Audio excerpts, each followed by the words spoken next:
Hello guys, आपका स्वागत है आपके अपने यूट्यूब चैनल स्टूडेंट सहायता में। तो आज की इस वीडियो में हम करेंगे क्लास 9 का चैप्टर नंबर 6 यानी उतक बायोलॉजी का चैप्टर है आपका ये। तो हमने इसका पार्ट 1 अपलोड कर दिया है, आप देख सकते हैं वो वाला पार्ट। उसमें हमने देखा था कि पादपों में उतक देखे थे। तो हमने विभज्य उतक के बारे में पढ़ा और स्थायी उतक के बारे में पढ़ा। अब सरल स्थायी उतक के जो स्थायी उतक होते हैं वो दो प्रकार के होते हैं, सरल और जटिल। तो हमने सरल पढ़ लिया, अब जटिल स्थायी उतक के बारे में पढ़ेंगे, फिर हम पढ़ेंगे जंतु उतक के बारे में। तो चलिए एंड तक बने रहें। तो चलिए वीडियो को शुरू करते हैं।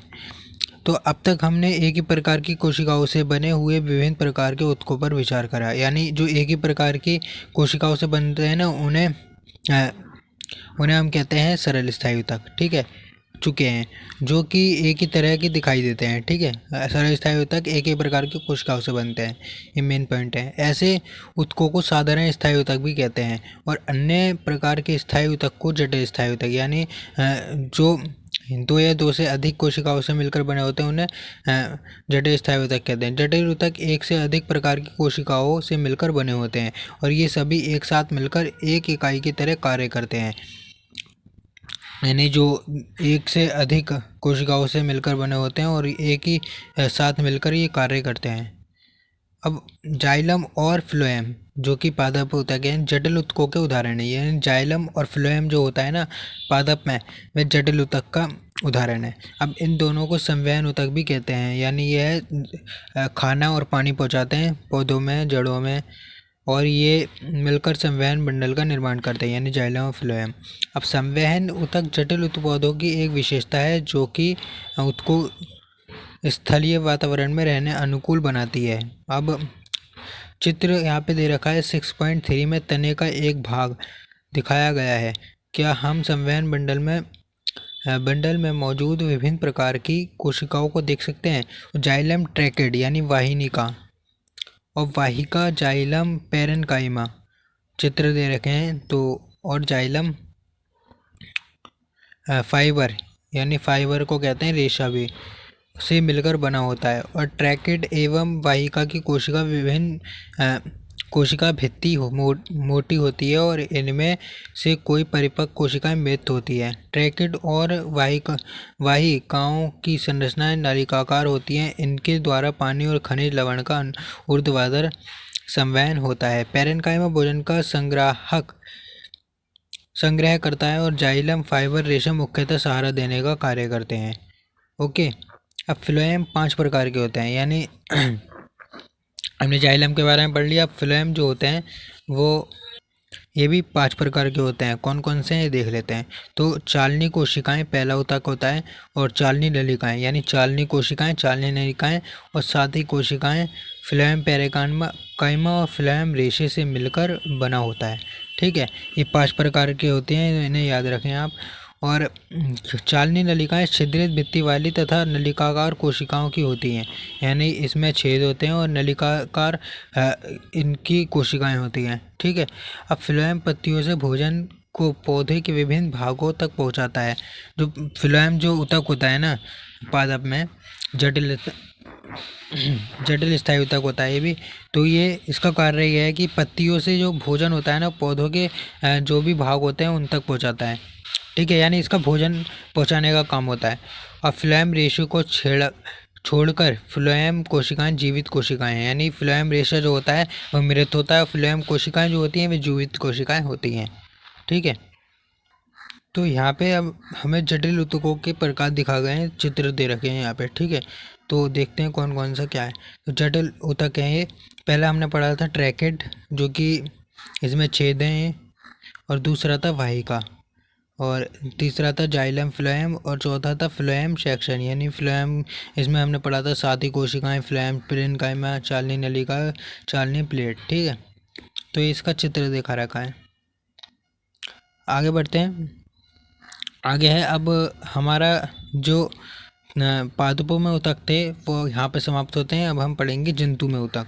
ठीक है, तो जंतु ऊतक क्या होते हैं? यानी जो भी जंतु हैं इस दुनिया में, जैसे गाय, भैंस, बकरी, बैल और मानव, ये सब जंतु तक में आते हैं। ठीक है, तो उसके बारे में पढ़ेंगे। तो चलिए शुरू करते हैं। जब हम सांस लेते हैं और तब हम अपनी छाती की ओर देखते हैं तो हमारी छाती बाहर की ओर आती है और अंदर की ओर जाती है। ठीक है, तो ये क्या महसूस करते हैं?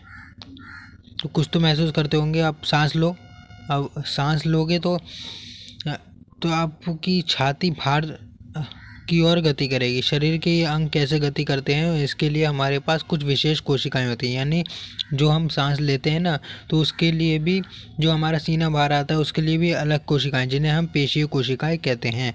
ये पेशीय कोशिकाएं होती हैं। अब इन कोशिकाओं का फैलना और सिकुड़ना अंगों की गति प्रदान करता है। और सांस लेते समय हमें ऑक्सीजन लेते हैं और यह ऑक्सीजन कहाँ जाती है, इस बात का, यह फेफड़ों के द्वारा अवशोषित की जाती है। यानी जो हम सांस लेते हैं, जो ऑक्सीजन हमारे अंदर जाती है, तो फेफड़े अवशोषित कर लेते हैं उसे, और रक्त के साथ शरीर के सभी कोशिकाओं तक पहुंच जाती है। यानी फेफड़े अवशोषित करने के बाद फिर रक्त में मिल जाती है, और रक्त का काम है हर अंग तक पहुंचना। तो वह रक्त के साथ हर अंग तक शरीर के पहुंच जाती है, जिससे कि हमें एनर्जी मिलती है। और कोशिकाओं को ऑक्सीजन की आवश्यकता क्यों होती है, ये भी बात है। ये क्वेश्चन बनता है ना कि कोशिकाओं को ऑक्सीजन की आवश्यकता क्यों होती है। अब माइटोकॉन्ड्रिया का कार्य इस प्रश्न के हल के लिए एक संकेत देता है। यानी माइटोकॉन्ड्रिया का क्या कार्य था कि वह कोशिका का ऊर्जा घर कहलाता है, बिजली घर भी कहलाता है। वह एटीपी के रूप में ऊर्जा प्रदान करता है, जिसके बारे में हम पहले पढ़ चुके हैं। रक्त अपने साथ विभिन्न पदार्थों को शरीर में एक स्थान से दूसरे स्थान तक ले जाता है, और उदाहरण के लिए यह भोजन और ऑक्सीजन को सभी कोशिकाओं तक पहुंचाता है। यानी आप भोजन खाते हैं तो उसके छोटे छोटे टुकड़े हो जाते हैं और पच जाता है, तो उसका जो भी प्रोटीन, वसा, कार्बोहाइड्रेट, ठीक है, तो ये जिसको जहाँ ज़रूरत होती है वो रक्त पहुँचा देता है।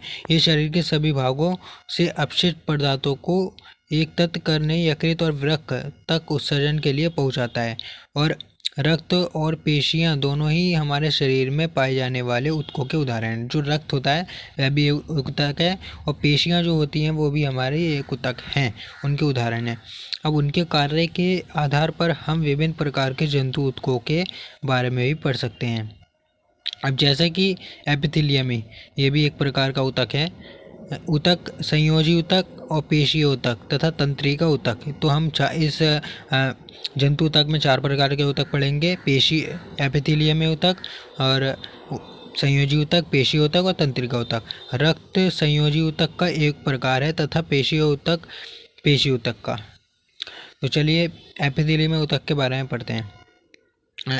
एपिथेलियमी ऊतक क्या होता है, उसका कार्य क्या है? तो जंतु के शरीर को ढकने या बाह्य रक्षा प्रदान करने वाले ऊतक को एपिथेलियमी ऊतक कहते हैं। जो शरीर को ढकता है और बाह्य रक्षा प्रदान करता है, इसे एपिथेलियमी ऊतक कहते हैं। एपिथेलियमी ऊतक शरीर के अंदर स्थित बहुत से अंगों और गुहिकाओं को ढकते हैं। ये भिन्न भिन्न प्रकार के शारीरिक तंत्रों को एक दूसरे से अलग करने के लिए अवरोध का निर्माण करते हैं। अब ये कहाँ कहाँ होते हैं? मुंह, त्वचा, मुंह, आहार नली, रक्त वाहिनिका नली का स्तर, फेफड़ों की कोशिका, वृक्कीय नली आदि सभी एपिथेलियमी ऊतक से बने होते हैं। तो त्वचा, मुंह, आहार नली, रक्त वाहिनिका में होते हैं। अब एपिथेलियमी ऊतक की कोशिकाएं एक दूसरे से सटी होती हैं और ये एक अनवरत का निर्माण करती हैं। ये एक दूसरे से मिली हुई होती हैं। इन परतों के बीच चिपकाने वाले पदार्थ कम होते हैं तथा कोशिकाओं के बीच बहुत कम स्थान होता है। स्पष्टता, जो भी पदार्थ शरीर में प्रवेश करता है या बाहर निकलता है वह एपिथेलियम में किसी परत से होकर आवश्यक गुजरता है। यानी कोई भी पदार्थ, जैसे आप खाना खाते हैं तो जो खाना गुजरता है वह एपिथेलियम ऊतक से गुजरता है। ठीक है,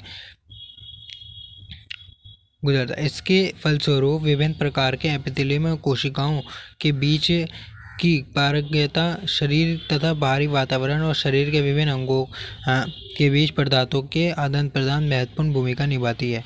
सामान्यतः जो है कि सभी एपिथेलियम एपिथेलियमों को एक भारी रेशेदार आहादार झिल्ली उसे नीचे रहने वाले ऊतकों को अलग करती है। अब चित्र दिखा रखा है 6.9 में दर्शाए अनुसार विभिन्न एपिथेलियम की संरचनाएं विभिन्न प्रकार की होती हैं, यानी अलग अलग प्रकार की संरचनाएं होती हैं एपिथेलियम ऊतक की।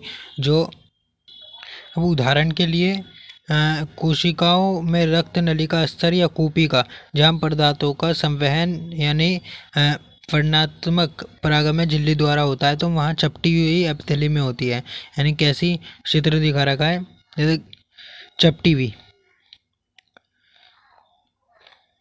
मिनट, तो ये दिखा रखा है चित्र शल की, यानी इसमें भी एपिथेलियम में ऊतक भी शल की है और घनाकार भी होती है और स्तंभाकार भी होती है, स्तंभ की तरह खड़ी होती है।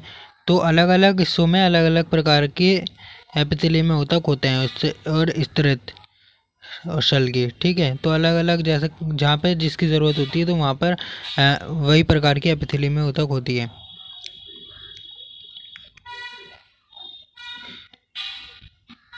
तो ये वाली एपिथेलियम में ऊतक जो होती हैं यह चपटी होती हैं और इनको ये कोमल स्तर, चपटी और कोमल स्तर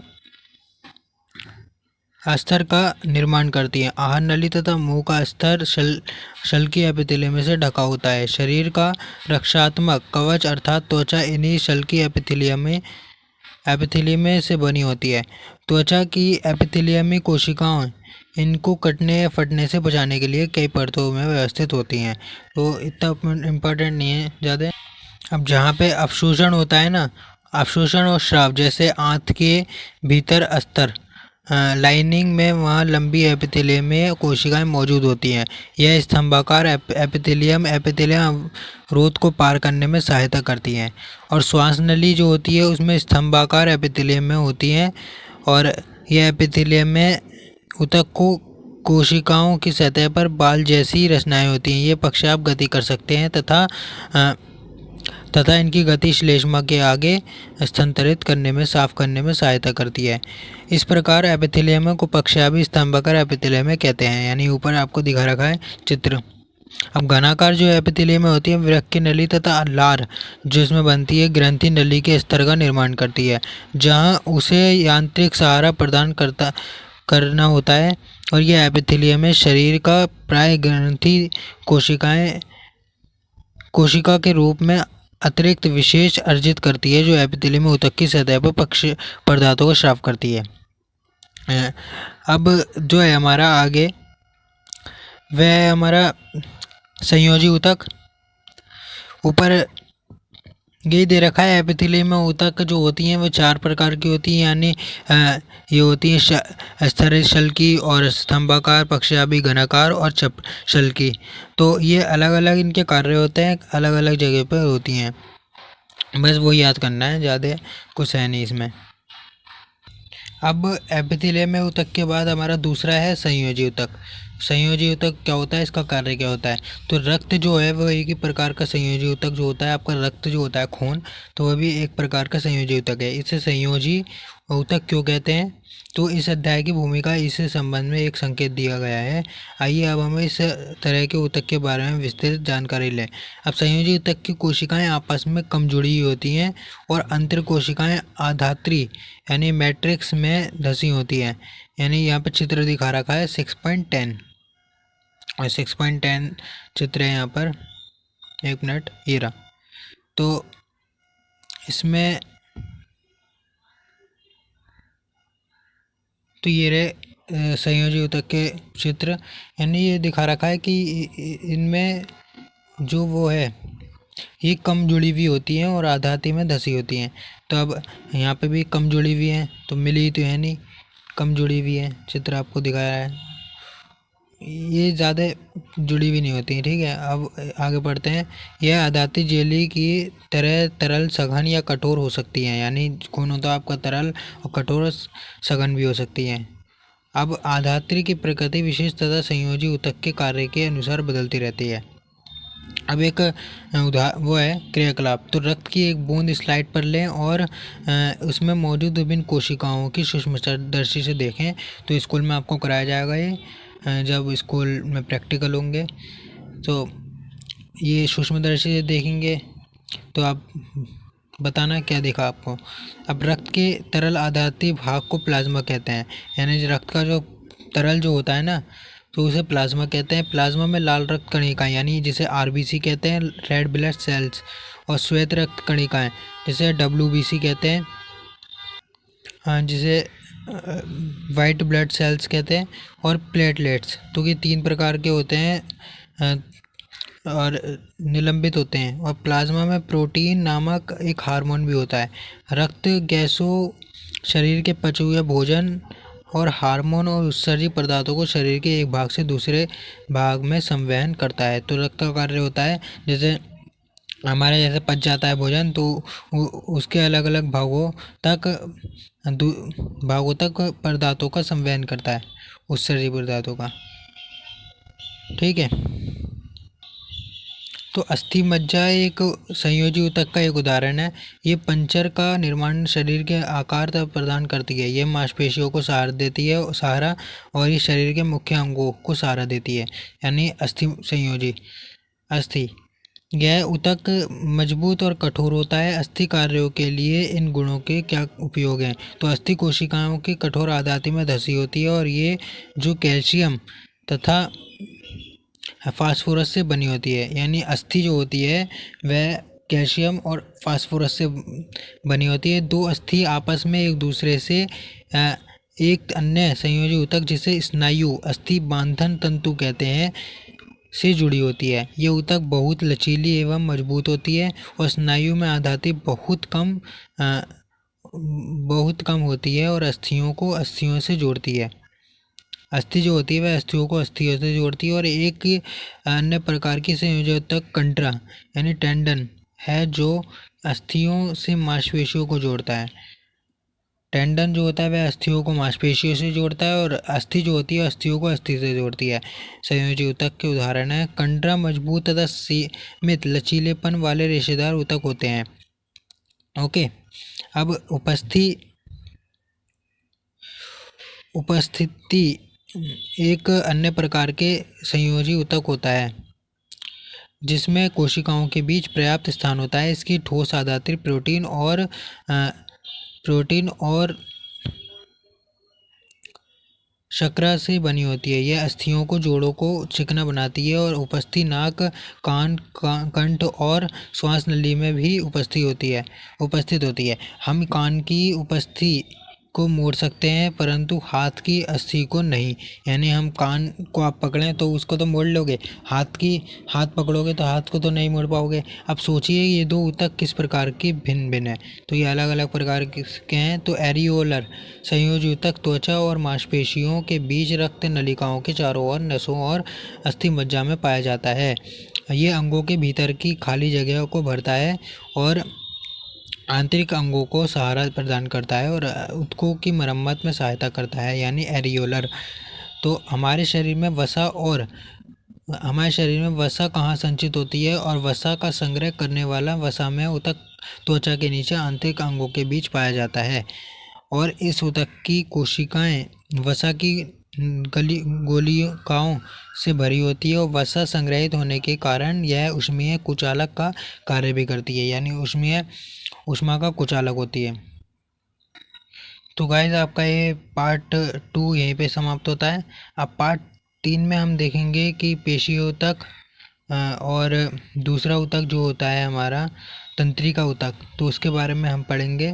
अब हमने इस वीडियो में पढ़ा एपिथेलियम ऊतक और संयोजी ऊतक, तो आप उसको रिवाइज करें। फिर अब हम अगली वीडियो जल्दी अपलोड कर देंगे। तो आपको वीडियो अच्छी लगी तो लाइक करें, शेयर करें, हमारे चैनल को सब्सक्राइब कर दें और कमेंट में अपने डाउट पूछ सकते हैं और हम जवाब देंगे। तो कोई भी डाउट हो हमें कमेंट में पूछ सकते हैं और हमारे चैनल को सब्सक्राइब ज़रूर कर दें। Thank you.